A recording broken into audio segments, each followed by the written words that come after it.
Hello, my name is Darrell Weaver. I'm a state senator out of Moore in South Oklahoma City, all in Cleveland County here. And I'm going to be with the podcast today, and we're going to talk about probably several things. The primary thing is I'm running for lieutenant governor. I want to be your next lieutenant governor. Prior to that, I spent over 28 years in law enforcement. I ran the Bureau of Narcotics for a little over 9 years, and before I retired, and then went into the Senate. So have a long history, and hopefully we'll cover most of that today, and I'm looking forward to it. Welcome back to the Undefeated Defining Moments podcast, where this show is sponsored by our great friends, M&D Drilling out of Waller, Texas, and it's powered by freedom.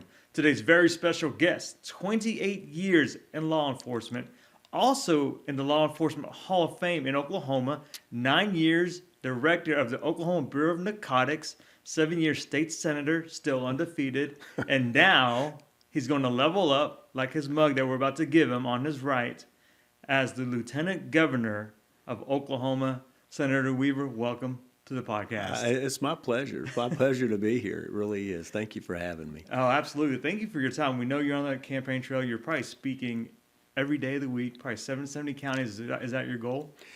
We're everywhere. Yeah. I mean, you learn in life you can't be two places at one time, and we've learned that.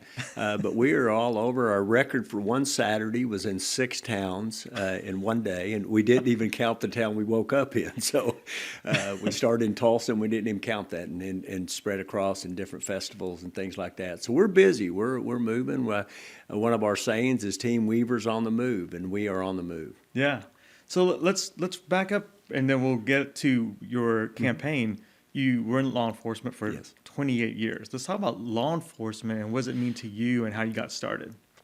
Well, my degree was in accounting, raised in Southwest Oklahoma, and have a master's of business. So I thought I was going to go that track, and tragedy happened in Southwest Oklahoma. 2 guys walked into a bank in Geronimo, Oklahoma, and killed 4 people. And this was back in the late '80s, and it really done something for me. It really turned my heart. I felt like my calling was law enforcement.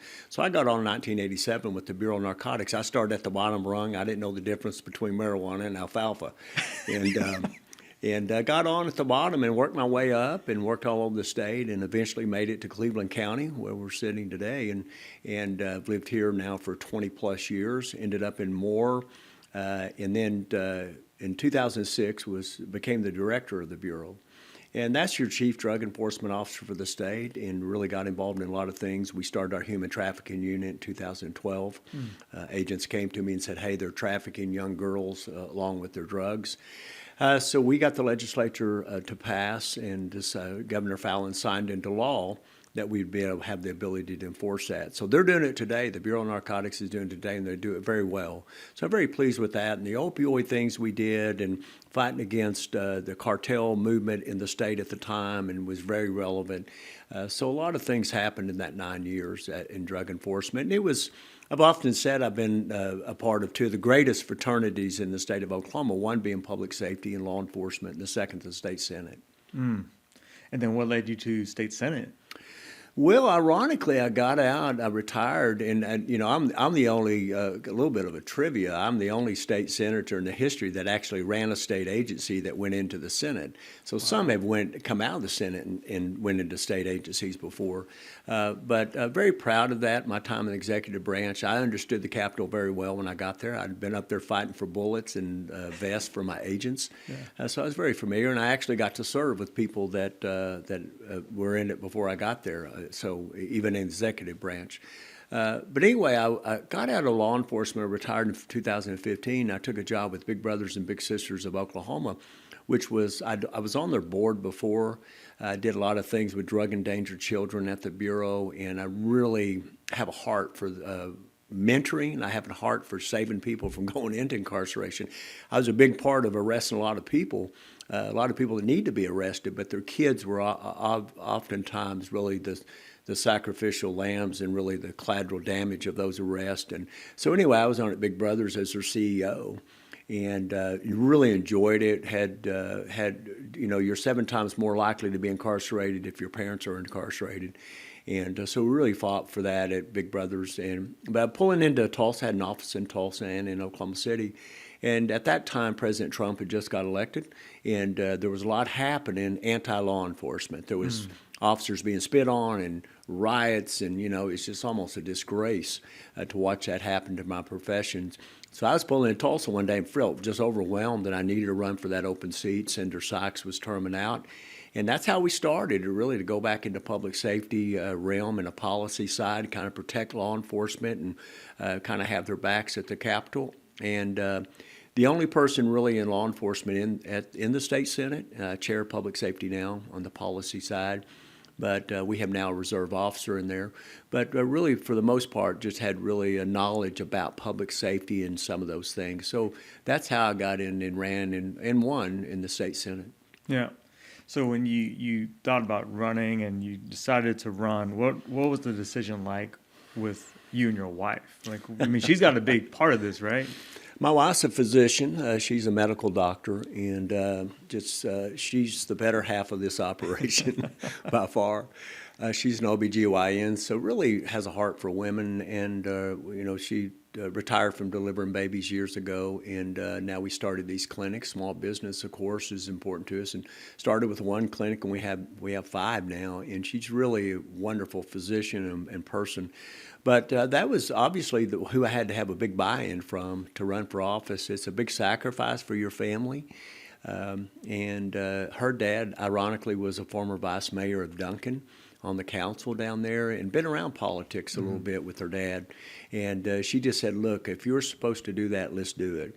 And right now, she's my biggest fan and she's my biggest supporter, and she works herself to death. Yeah. I was talking to someone on the phone yesterday talking about a supporter, and as I was driving to Payne County up in Stillwater to speak, and this person was talking about how much money people get into politics and they make, and they come in worth $500,000, but they walk out and make it, they're worth $5 million. And I laughed at that. I said, man, my wife, we have clinics and we have providers that still see patients, but man, it's a sacrifice to run when you're a small business owner. And my wife and I, it's a sacrifice financially, and because we could be making a lot more money if we're working and seeing patients and doing that. So, but it's all about public service to us and what we leave behind. I mean, we're big about seasons of life, and we believe this is a season of life and what we have to offer. I love this state. I'm not a candidate. I tell everybody every time, I'm not your naysayer in this deal. I'm not your guy that comes in and says this state is horrible but we got a lot of problems, and I get it, and I'm in the middle of a bunch of them trying to solve them. But I love this state, and I've sacrificed, and probably the only candidate in the history of the state's been shot at for this state and nearly run over twice, or probably 3 times, I think about it. So I love this state. But my wife bought in, and the family's bought in, and big supporter, just wonderful. You can't do this if anybody's thinking about running for office. You can't run without your spouse, your significant other, your family in your camp. You can't have that rub, if you would, if you're out here trying to run. It's too time consuming. I spent 28 years in law enforcement, and I'm a pilot, and I could go through a lot of things I've accomplished, but the toughest thing I've ever done was run for a statewide office. I mean, you've got to really get in there and get after it. And I respect everybody that gets in a race, whether it's governor's race, lieutenant governor's race, on down the down ticket. It's a big sacrifice for these folks. Yeah. Speaking of lieutenant governor, what exactly does the lieutenant governor do besides he or she may be the second in command if something happens to the governor? Right. George Nye said something in his book. He said, the lieutenant governor is an insurance policy hope you never have to use. And, of course, Nye was the lieutenant governor for 16 years. That's before we changed the law, and then governor for 8 years. So he knew that pretty well. Of course, we lost him last year. But, you're that person that's kind of in waiting in case there's some type of tragedy, or if, in fact, historically, even going to like a United States Senate job. So something like that could happen. But I don't think anybody should run thinking that in mind. I really don't. I think you have to embrace the job and what you want to do. And I've known a lot of lieutenant governors in my career, and I've known a lot of them pretty personal, and I think that there's a lot of potential there. I think that we have some ideas we want to do. obviously you're a part of some boards and things of that, and tourism and things of that nature. But you're really a person that can promote Oklahoma. And I think that, again, I'm a positive person. I see the glass half full. I believe in what we're doing in Oklahoma. We've got some struggles, and like every state, but we're a place where faith, family, and service is important. I was named after an uncle that gave his life with the United States Army uniform on his body, and my family never forgot that. And so it's important to me to serve, because one day our seasons of life are going to be over. I mean, we're not going to be here forever. And what do you leave behind? What kind of state we leave behind? We've got one granddaughter, and we got another one on the way. And it's important to keep family here, keep Oklahoma moving forward. And I think the lieutenant governor, because you're not as entrenched in policy as you are as a governor or even as a legislature, I'm telling you, you're entrenched. It's a policy deal. And now that I'm going into my last year, next year, I look back, and relationships are important, but boy, the policy you leave behind is very important. And when you're in the legislature, and you want to have results, you want to have some positive results, and I think we've done that in the legislature. But the lieutenant governor, I think, is a huge promoter of this state. Governor and I called it a cheerleader. I think more of a promoter. But anyway, that's the way I see it. I really do. Okay. Well, congratulations on the second grandchild coming.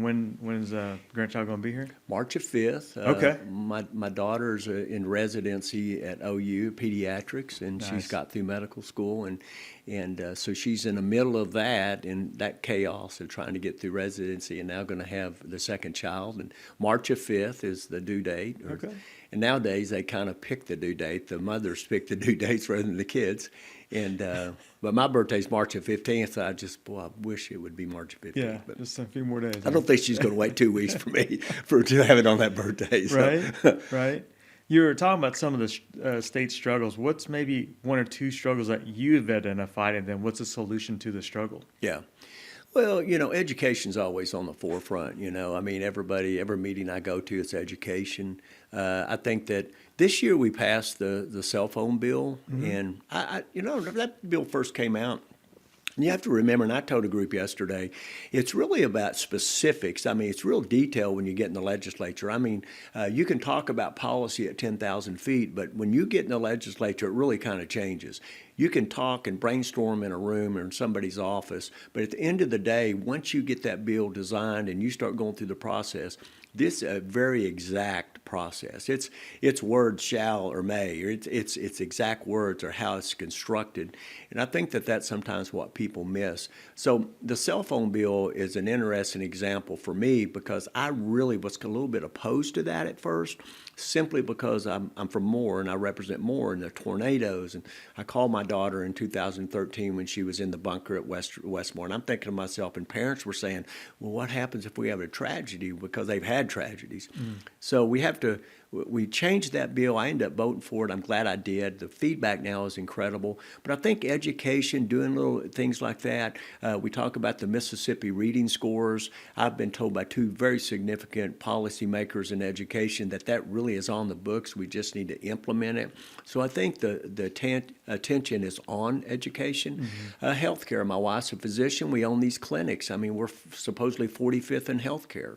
I mean, we need a healthier Oklahoma.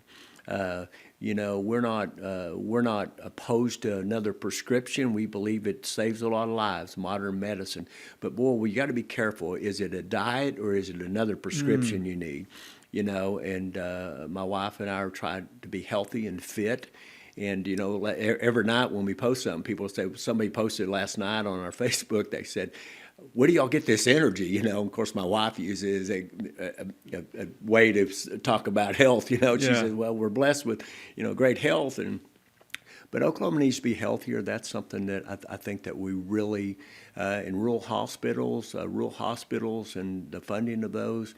I came from Comanche, Oklahoma, a population of 1,800 people, and that's where I was raised. So I understand that environment out there of physicians and having that health care. So I think those are two issues that are very important. And then just creating jobs in Oklahoma. Jobs solve a lot of problems. They really do. I know when I was in the drug enforcement world, you go out here and if you don't have a job, I mean, it's easy to get into mischief, and it's also easy to get into something that you have to do to raise money for yourself that's not legal. Yeah. I mean, and some of that, the return on investment on some of those crimes, the drug crimes have a high yield, of return. So those are some of my ideas. Yeah, I like that. And you're right. Oklahoma, the United States probably needs to be a lot healthier because I remember Honda Civics used to be small. Now they're the size of a full-size Honda Accord. Now the Honda Accord's expanded, and I'm not saying that people are fatter, but maybe.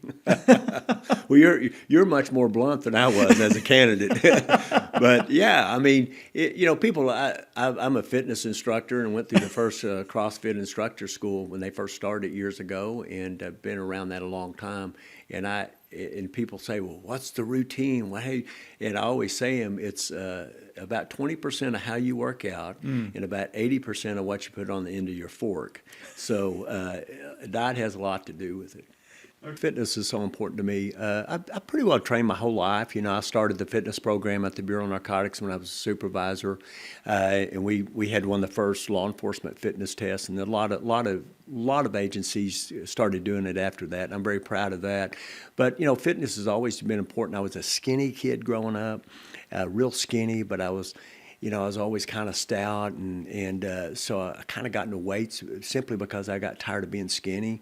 And so I just started a fitness routine just with weights. And I was in the martial arts for years and years around the fight world, so I was in shape doing that. And then today my routine is kind of odd. I still go to Go's Gym there in Moore on 19th Street. I'm in there usually about once a day if I can. But I also have adopted some calisthenics, which is a big deal right now on Facebook. And I started this several months ago. So I'll do that for 20 minutes. And you think to yourself, well, that's easy. Well, this person says that's the person's never done them before. But it's a routine I have on my social media that I purchase. And it's really great. So I do that, and I still do my weightlifting. And my wife's a big walker. We have, where we live, we've got a place there to walk, so she walks a lot, so we walk. I used to do half marathons. I kind of gave that up as I got older. But yeah, fitness is important. You can be, your health goes and your life's miserable. And I just think that I have good genes, and I want to live long, see my grandkids and my kids, and really fulfill the mission without having a lot of health problems. Yeah. You talk about 19th Street. I'm really good friends with Chief Gibson. And man, 19th, holy cow. It probably takes you almost an hour to get to the gym. Well, I live right off behind Costco. I live not far from there, so I have to handle it every day. And of course, Chief Gibson ran for sheriff in 2018 whenever I was running for Senate. So he and I, of course, our law enforcement background. So Todd's a dear friend of mine. He's a great guy and a great chief. Moore has a lot going on for him in a lot of areas, one of which is their police department. But yeah, 19th Street is, and I joke with everybody, I'm like, well, we got to do something about it. And of course, Brooks Mitchell's a friend of mine, the city manager, and he just kind of winks and smiles. He said, but think about all that revenue. That's it, But yeah, it's a mess there, and it always will be. And I've kind of just embraced it and went on. But it's a wonderful community to be a part of. Oh, I agree. And there's plenty of other roads to take. You don't have to always take 19th. I mean, it's like 34th and the bridge. Yeah, the bridge was a big deal. Our Congressman Coe got tired of hearing me how bad I want an off-ramp there, on 34th Street. But that's actually part of the project coming from 240 to Norman. So we'll eventually have an off-ramp. It'll be obviously after I'm gone from the Senate. But yeah, that's going to happen, and they're working on all that. So yeah, Moore's a great community. Yeah, I love it. So we talk about fitness. What's your favorite foods to eat? What do you normally eat? Because people have these quote unquote cheat days or whatever, but big meal days. Yeah. So if you had a big meal day, what would it be? But normally, what would you normally eat? Oh, I'm carnivore. I'm a carnivore diet. I eat a lot of meat. So that's my normal routine. I try to. Now at holidays, I'm not a guy that's going to think, oh my gosh, I'm a complete failure if at holidays I eat some pie. I'm not that guy. I'll go ahead and be smart about it, because if you're not balanced with it, you'll fall off the bridge, right? You'll fall off the mountainside. But if it's a real cheat diet, if I wanted to just really go nuts, it would be probably some Mexican food, or something of that nature. Yeah, lot of carbs when I would do that. Any recommendations for Mexican food and more? Oh, there's so many. I wouldn't want to do that to any of them. Well, that's political, wasn't it? Yeah, they're all friends of mine. Just like I'm a Sooner fan, but I'm also a Pokes fan. I tell you, That's fair. Yeah. That's fair. I don't think that's a political. I think that's your truth. I like it. It is, Not that at all. What are a couple questions you wish someone would ask you, but no one's ever asked? I know people have asked you tons of questions, from law enforcement to politics to family, religion, but what are a couple questions that you wish people would ask, but no one? One of the questions was asked when I was on a panel one time, what I thought was a great question. And we were like 10 or 12 of us, just right after COVID, and we got all the money that came in the Capitol, with the COVID issues. And there was a question asked of the panel. They said, as an elected official, what keeps you up at night? Mm. And I think about one or two members, then we ran out of time. But I thought about that for a long time after that. I didn't get to answer that day openly, but I thought about it because I thought it was a great question. And someone that tries to find some meaning in life and things, I thought it was pretty deep. And this is what I come up with one day, and I really believe this, and I've stuck with it the last several years, and that is, in really pertaining to the Capitol and politics, I want to be the same person when I leave as I did when I came in. And I think that's very important to me. And to go into that building, the building is very transactional. Politics are very transactional. It's really the opposite. I'm an unashamed Christian, and that relationship is one of relationships with people, and the depth of whether you're involved in a church or people's needs or whatever. And that's very important to me and my family. But yet the Capitol is very much opposite of that at times. It's built on, you try to get, as a Christian, you try to get along with people, but that building's built on diversion and division and, debate and all the things that if you're not careful, tempers fly and all that. So I respect people my colleagues that go in there and they're the same. And then they're not swayed. They're not swayed by the building. They're not swayed by a steak dinner. They're not swayed by, the power of someone opening a door for you. And I think that's where we go wrong in politics, quite frankly, is that people. I've often said the biggest problem with 23rd and Link is ego. And I started with great people in executive branch, and I've known a lot of them for many years. But at the end of the day, it's just you got to keep it intact and realize, you're just another person that's going there trying to make something happen, and you move on. And legislature's a seat, right? I mean, that's what I have young people come up, and I always ask them, "Have you ever been to Capitol before?" And a lot of them haven't. And I just said, "You remember, this is your house. This is your seat. When you talk about a Senate seat, that means you sit down for a while, just like I'm sitting in this chair, and then I'm going to get up, and you're going to have another guest one day." And that's the way the legislature and these governors and lieutenant governors, it's what it should be. It should not be you go in and you start building this legacy of money and all that stuff. It's about service and about doing what you can for the state of Oklahoma or the nation or whatever you're doing. Yeah, I like that approach. And you talked about you being a positive person earlier in the show, and I agree. That's how the energy I pick up from you. It's just you have high energy. You're a very positive person. And my wife and I have met you few times actually at we call it the Freedom Fest during July 4th, and then recently ran into you again at Justin Wood's inauguration of him running this campaign. So still the same guy, still the same Mr. Weaver, Senator Weaver, Officer Weaver, Director Weaver, you're the same dude. So I appreciate that about you a lot. But that's important. I mean, that's really important to me, and back when I ran the Bureau, we would be out. We'd be at and I'd have agents with me, or maybe a conference or something, and we'd be introduced, or we'd be talking in a circle. I know it's happened several times, and someone would say, "Now where," and I would just say, I work at the Bureau of Narcotics, and of course I'd have an agent there with me that knew I was a director, and they would be going like, But that's the way this thing should be. I mean, it really should be. I mean, the higher you exalt yourself, the further you got to fall. And when I was at the Bureau of Narcotics, it's so funny the difference between politics and public safety. Politics, every day somebody's taking a shot at you, right? And on Facebook, you can't even engage people, because once you engage, it's over. You'll be there for 2 weeks engaging over something. But anyway, it's kind of a weird deal. But public safety, when I was running the Bureau of Narcotics and we took off a cartel member or something, we were heroes. I mean, you could not do anything wrong. And so I learned then, I never got too high on people saying how great I was, and I never got too low when people said, you're scum of the earth. And that's very important in politics. You go and you look folk in the eye, and you look your family in the eye, and you make that decision. And sometimes you find additional information, and you have to go back and change that decision. But you go back and you tell people why you have to, or why you did something. And I think that's important. Yeah. Just to be you. That's what's wrong with the world. Everybody's got a mask on, trying to be something they're not. Right. Yeah. How do you deal with negativity, though? Well, I just keep grounded to know, you can't control other people. You just can't. I mean, you can't.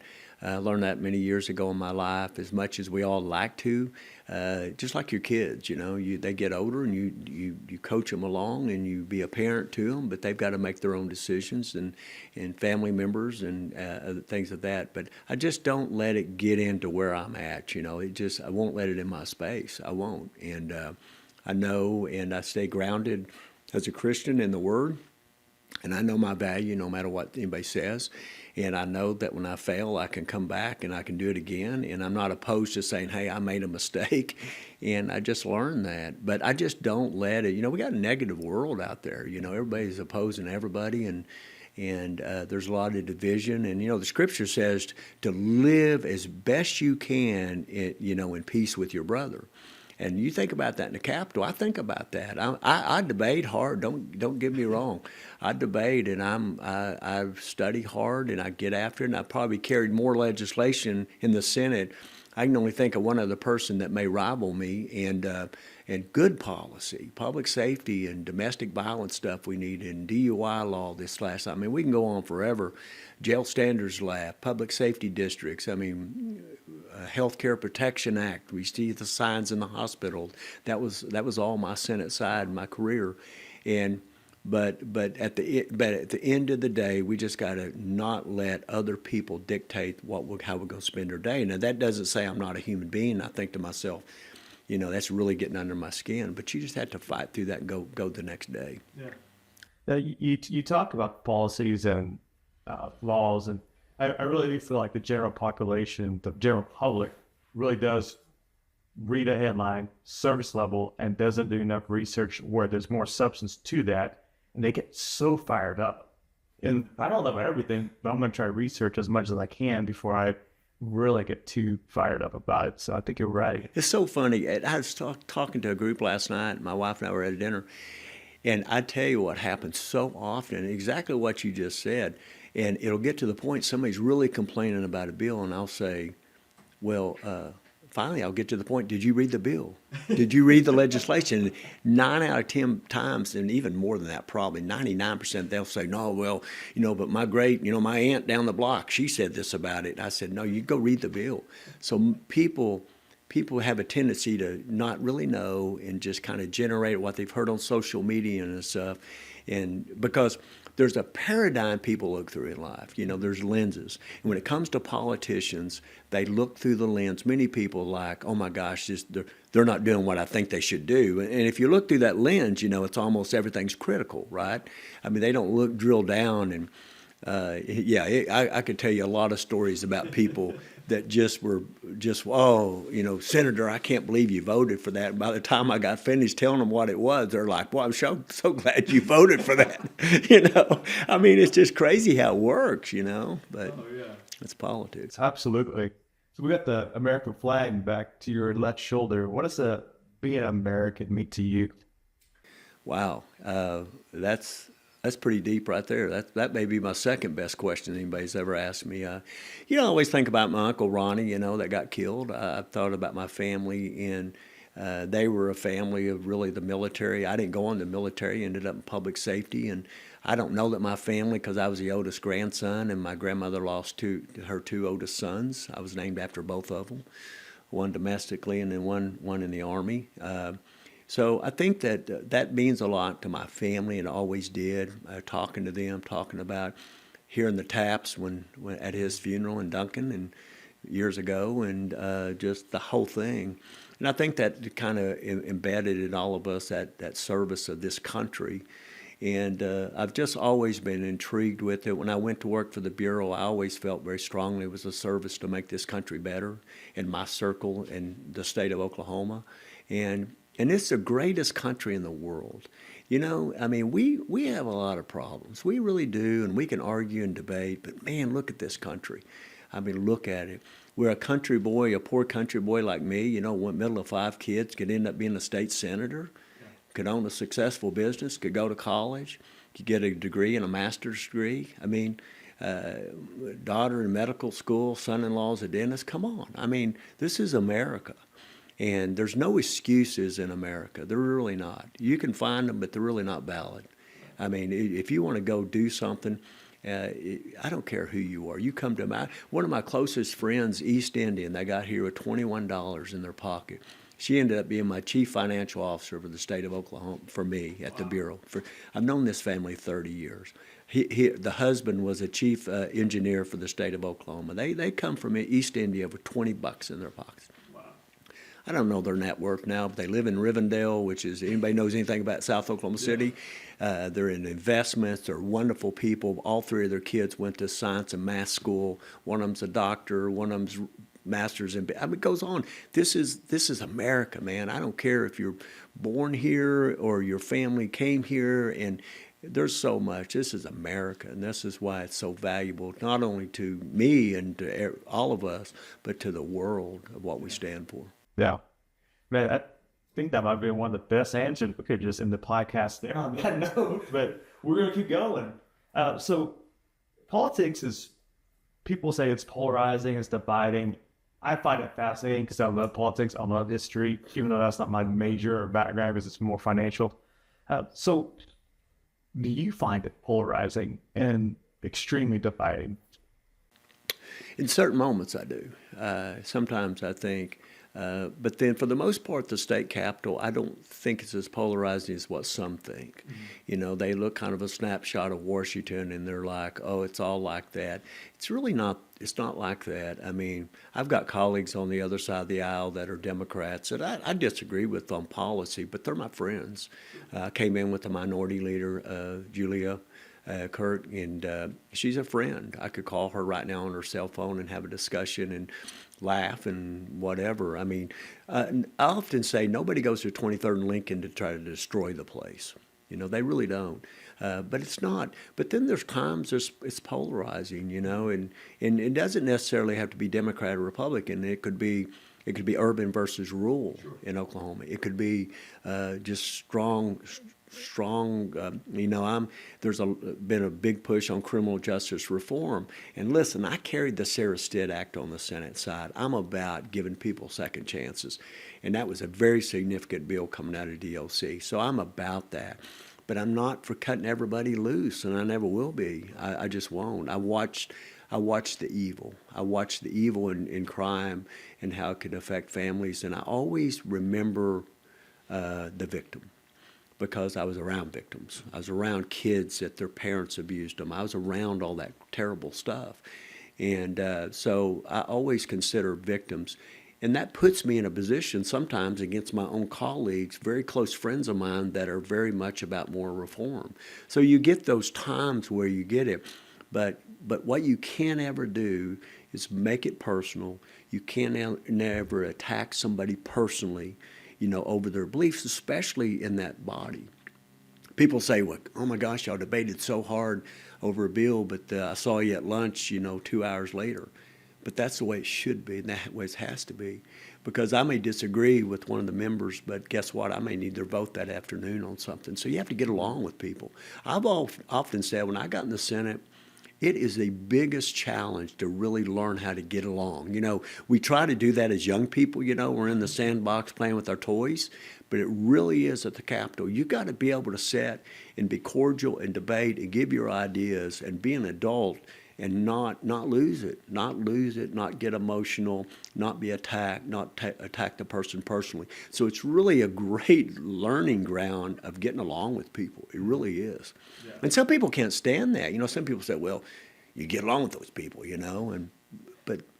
but you have to. You can kill more sugar with you can kill more flies with sugar than you can a fly swatter. Yeah. I mean, you just got to get along with people in the building. That's interesting because if you go on social media, whether it's Twitter, Facebook, Instagram, you have certain politicians and even like certain side more than another side that just goes out there and spews hate or is very divisive on certain topics. And it's like, man, do you guys not get along inside the chamber or behind closed doors? And if you do get along, then why don't you show that more often to the public? Because the public's not seeing that, and now it's becoming even more divisive. So it's either a great show or it's your true characters. Well, social media I don't think it's a bad thing. I think it's a good thing. I mean, look at what we're doing here, and social media is a good thing. Keep up with family and friends around the nation, that's a great thing. But social media also is a bad thing at times. And one thing about politics and social media is clicks and how many likes you get. And the more sometimes, and I don't care what party you're in, the more you can create something or, take a stance that's more bizarre than normal, I think you get clicks. And I think some people are in that arena where they kind of like that and they thrive for that, and that's kind of what they strive for. Feels good. We all want to feel good. We're all human beings. We like it when people like us, and now we've got a measuring stick of that, how many likes you get, I think it's ironic, but at the end of the day, I think that it can be divisive no matter what party you're in. If you're not careful and you just I've always wanted to just have a result, right? And just have a result of your work. I think that's important in politics. Yeah, I like that. When was the last time you challenged yourself for doing something you've never done, and what was the outcome? Running for state office, and I hope it's to win. It's a big undertaking. It really is. And again, we count the cost mentally, physically, spiritually. We really did for a while before we pulled the trigger, prayed hard and felt very confident that's what we should do. But it really is. It's a challenge, and I was I'm always we're all on the circuit, right? I don't care if you're in the governor's race or lieutenant governor's race or auditor or whatever. We got all these people, and we're all around each other. It's kind of a strange dynamic, we're all friends and we all are fighting for the same position, some of us, but at the end of the day, it's a huge undertaking. It really is. And but I wanted my final decision was that I don't want to be that person. You always hear about people on their deathbed, right? And people on their deathbed, they don't talk about the failures. They talk about what they didn't do. And I thought to myself, man, it just was so compelling to me. If I don't run, then I really believe I will be one day thinking that you missed it. And I didn't want to be that person. I don't. And running for office is great. I've always said of everybody, and I don't care if it's a House race, Senate race, or whatever, or even a city council race, but everybody in America, every citizen needs to be either a candidate or be very close to some type of race. They need to be involved. They need to see what's going on. And I love these young people say, well, what's it like to be in? I want to help you just to find out. Well, that's wonderful in my opinion, because it's just something you can't explain until you've been in one. And it's the highest risk of anything you do in your life. I've always said running for office is an entrepreneurship 101, because entrepreneurship's about risk. It's about how much a risk a person would accept. Yeah. And you talking about risk? I walked into a ballot one day that Darrell Weaver's name was on it. You know, it wasn't my wife who worked very hard. It wasn't my family members. It was my name on that ballot. So the next day after we won that primary, we're sitting in a restaurant eating breakfast and more, and we had some family members, and I told my wife, we had won 60-something% in an open race. We're pretty handily. I said, but honey, remember this. Of all the people that voted in this restaurant right now, 1/3 of them didn't vote for us. So, but it's high risk, and I just commend people for doing that, And the people we've run into, the stories, it's great. It's great to be out. And I went through Leadership Oklahoma, and I'm a leadership. I need to go to leadership rehab. I've been to them all, and been around the state a lot with the Bureau and the whole 10 yards. But I'm still, every day we go out and see people in these communities that just have great stories, and the connections of people in the state are just crazy.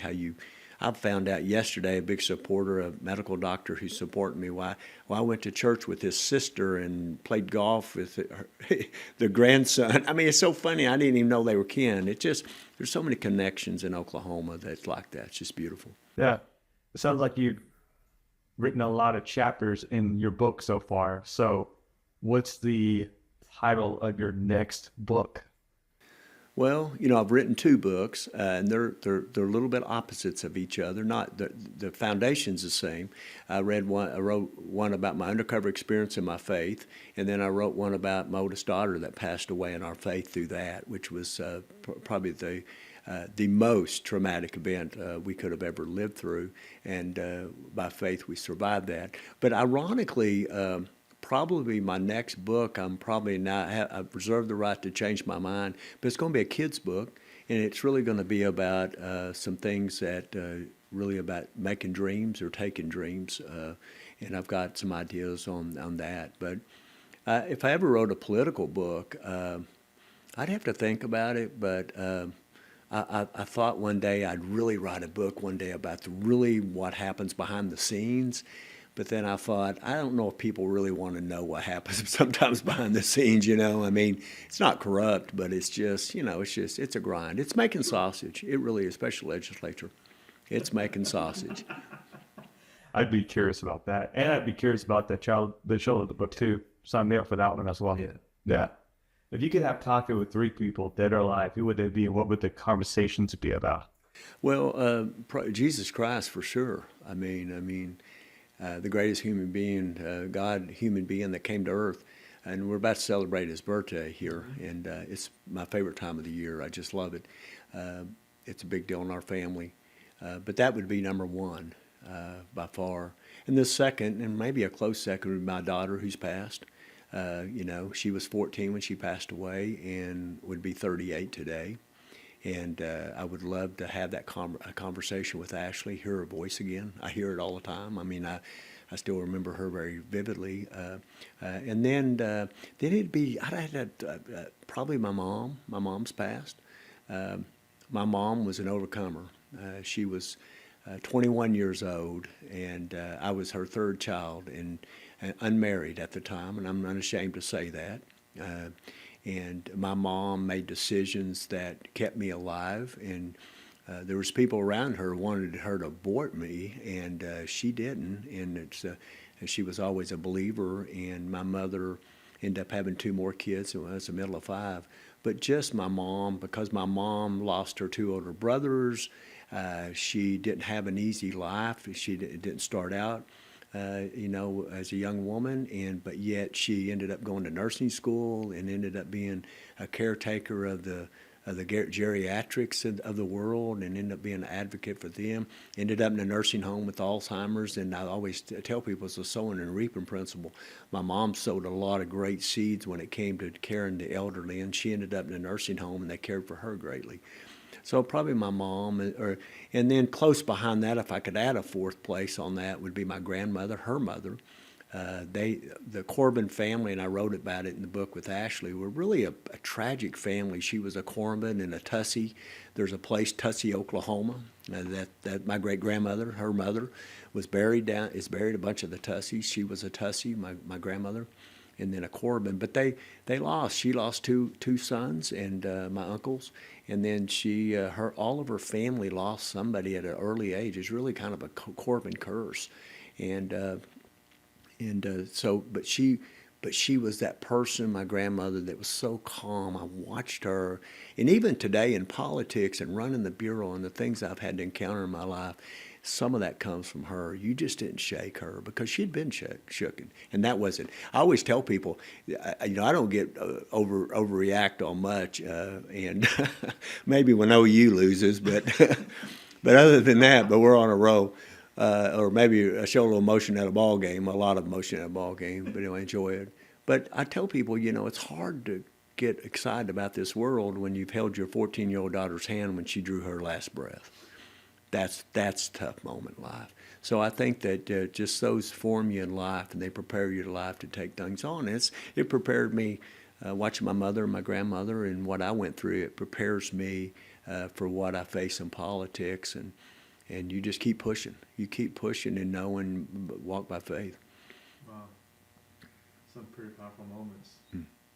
That you just shared with us. I was going to ask you what keeps you humble, because I feel like you're accomplished if you talk about things that you've done as a man, just besides just being a family man, follower of Jesus. You defended your state, a lot of colleagues, a lot of people you defended. You led a lot of people at the Bureau, and as a state senator as well. So how do you stay grounded? It's just that, kind of what I've said. I don't get real high and I don't get too low. I really don't. And I just keep it in perspective, as a real follower of Christ, you start measuring yourself against who you're following, and then you kind of fall short. Okay, I can't walk on water, and I haven't done anything like that. I mean, he did, and I think that helps me, And I always had a life, and I tell officers this: have a life outside of kind of your circle. And that's so important. When I was at the Bureau, I had a lot of life outside just being. Now I'm a big cop's cop. Don't get me wrong, but our only son's going into law enforcement. He's graduating with criminal justice degree at UCO this next Saturday.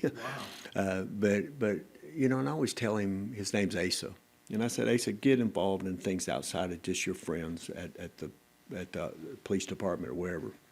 The reason for that is that helps keep you grounded. I was involved in church, and I was involved in youth at church, and I taught a high school Sunday school class for years. People say, well, how did you really kind of learn to public speaking? That's back when I was running the Bureau. I said, really, I taught a high school Sunday school class, and they would keep you on your toes because they were they knew when you were bluffing, and you go in there. Them kids don't care what title you are. And I've always had a large family. I've got 4 brothers and sisters, and I go to, whenever I was running the Bureau, if I go to something for the family, they don't call me Senator Weaver when I go, I'm their brother, and I'm their nephew and their great uncle, and they respect it, don't get me wrong, and they honor that, but it's just, I'm going to tell you, and I tell people up there at the Capitol this. When I left the Bureau of Narcotics in November of 2015, and I had got a bunch of awards, and don't get me wrong, I'm humbled by somebody giving me a plaque or something, and I do. I respect that, and I'm humbled by it. But I had boxes of them, and you pick them all up, and I built, we built that, the office they have on North Lincoln, and I had a huge office and a big conference center and all this, and guess what I did when I retired? I went in there, it took me about a week to do it also with the family, and we boxed everything up, and that last Friday night was my last Friday night at the Bureau, running that thing for years, and my wife and I did the final selection of the Employees of the Year for their Christmas. I wanted to do that. So I did that, and I put those keys on that desk, and I got out there, and we had our personal POV there, and we loaded up in that thing, and we went to a Thunder game, and that night, I don't know who they were playing. I'm sure they won, though, since they're so good. This was in 2015, though. But anyway, went to the Thunder game and pulled up at the house, and for the first time since 1987, I didn't have a Bureau car in my front yard. And I just went on with my life. But I said that story to say this. You got all that stuff boxed up and all that things that people saying, boy, Darrell Weaver's so great. You just learn to appreciate that, but you just don't let it absorb. Just like at the Capitol, I've got man, I've got a whole stack of stuff, from domestic violence awards to law enforcement awards to, I've had them all, from DAs and fighting for justice, and I cherish each one of them. But you pack them up and you just realize you really want to leave something behind, and that's what I'm trying to do. And that's how I stay grounded. But it's always been group leadership Oklahoma, leadership Oklahoma City, leadership Tulsa. Man, I made them all, and these are close friends, and they're all from all walks of life. They're business people, they're educators, they're bankers. I had 2 DAs in my Leadership Oklahoma class, dear friends of mine. They're both since retired. But my point is that that's the way you want your circle. And that's what's wrong with the Capitol. The Capitol is you don't get out of the vacuum. You don't get out of there. People open your doors and buying you steak dinners. Everybody always like, yeah, man, I'm somebody. When I elected to run, when I decided to run, I pushed myself away from that Capitol. I told my inner circle, I said, I'm not even thinking about who likes me at the Capitol, because that's all transactional. I want to know who likes me in Idabel and my contacts in Muskogee, and that's what I did last summer. I'm a pilot, and I got a little plane. I flew around to these people, and I said, I'm thinking seriously about running. What do you think? And that's not the Capitol. The Capitol is a sounding board if you're not careful. Again, I love those people up there, but it's a different environment. You walk in there, you get sucked right in that thing if you're not careful. You've got to push yourself away, get around normal people, talk about it, hear different ideas, and do that. Yeah, I love it. What advice would you give your 25-year-old self if you go back in time?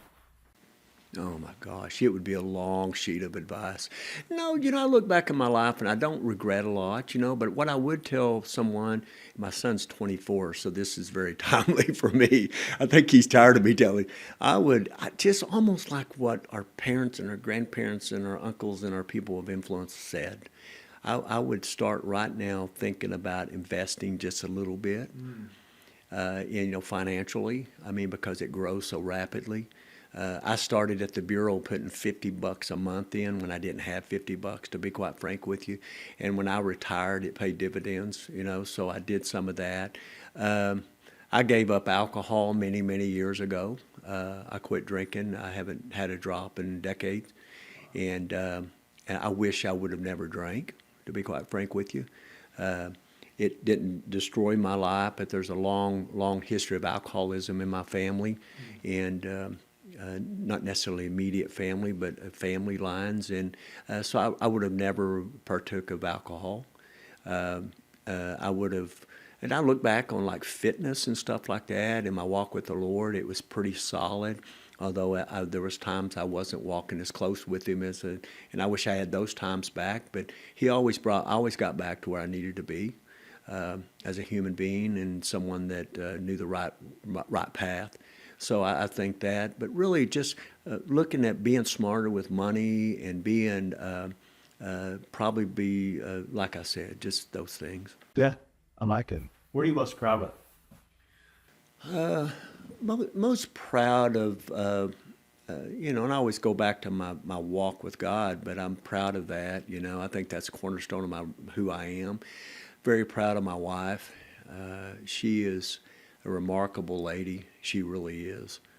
And I can't even really talk about my wife and my family without almost tearing up, because they're just wonderful people. We don't throw candy out at parades because as a doctor she don't want to do that for health reasons. But she gives out little Jesuses. That's what we do. We hand them to kids and little duckies, and she never passes an officer. She never goes back by a uniform officer, especially in a parade. She'll stop, and parades move very quickly, by the way. You'll get run over if you're not careful, because we've experienced it. We've been threatened. One place we were threatened to get kicked out. We were going so slow. That's a true story. I'm going to be the only political candidate in the history of the state of Oklahoma got kicked out of a parade for going too slow. But she walks up those officers, says, I'm giving you this Jesus. You put it in your car. You put it on you. You know he's with you at all times. She's got a thing that she has up in her offices. And she was a gynecologist. Now we do men and women, all kinds of different services. But she's got a plaque in every office that says, and it's her quote, you're a wonderful, you're a beautiful, God loves you, you're a child of the Most High.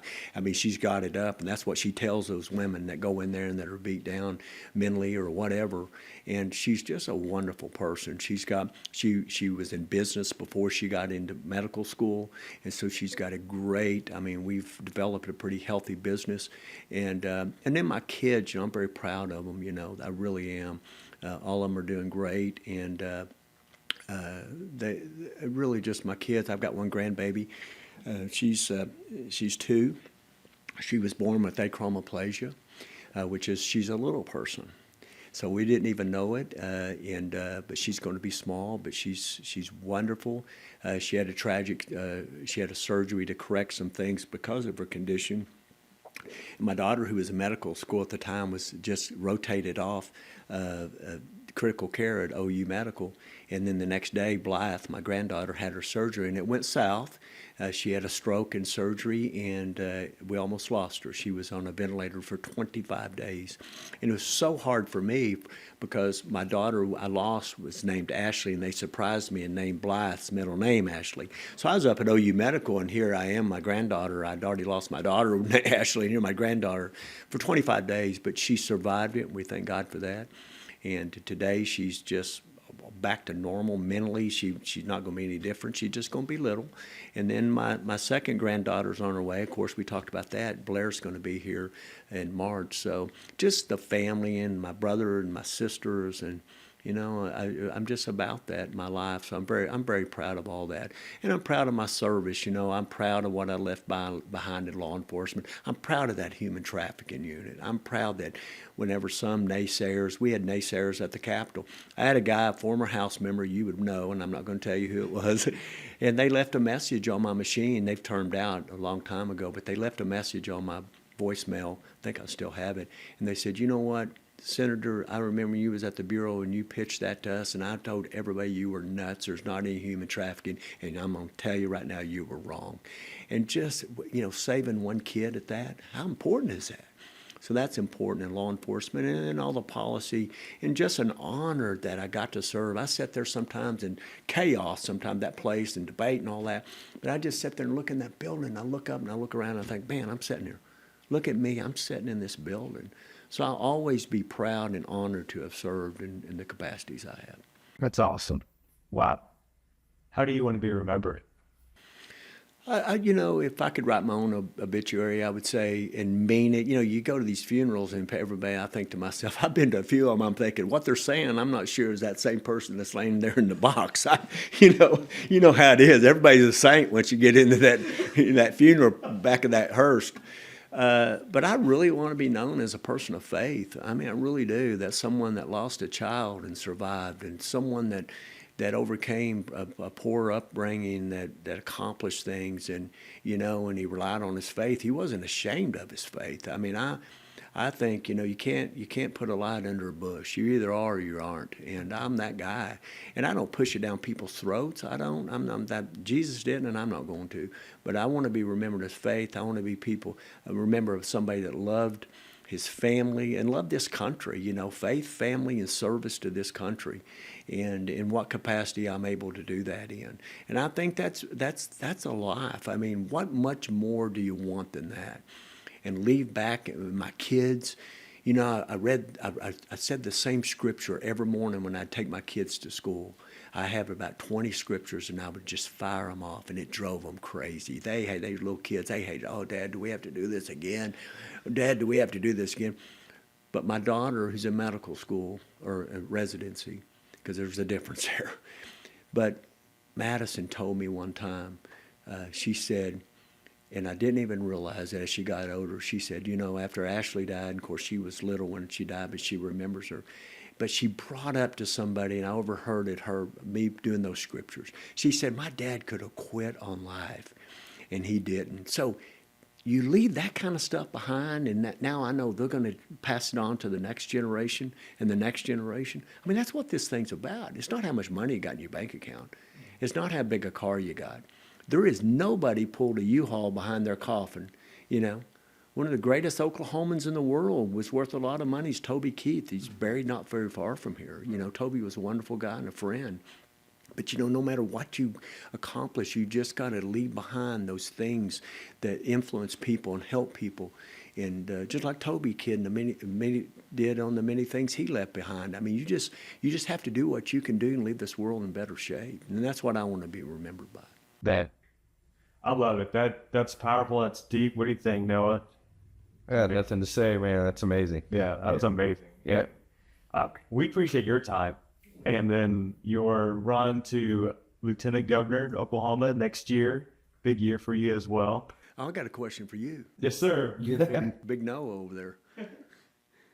Are y'all going to have me back when I'm Lieutenant Governor? Well, I was going to ask you to make give you an invitation, but when you do win, then we would love to have you over and Mr. Weaver over and our friends from Texas. They're our best friends, and we would have a barbecue beef cookout. Oh, that's wonderful.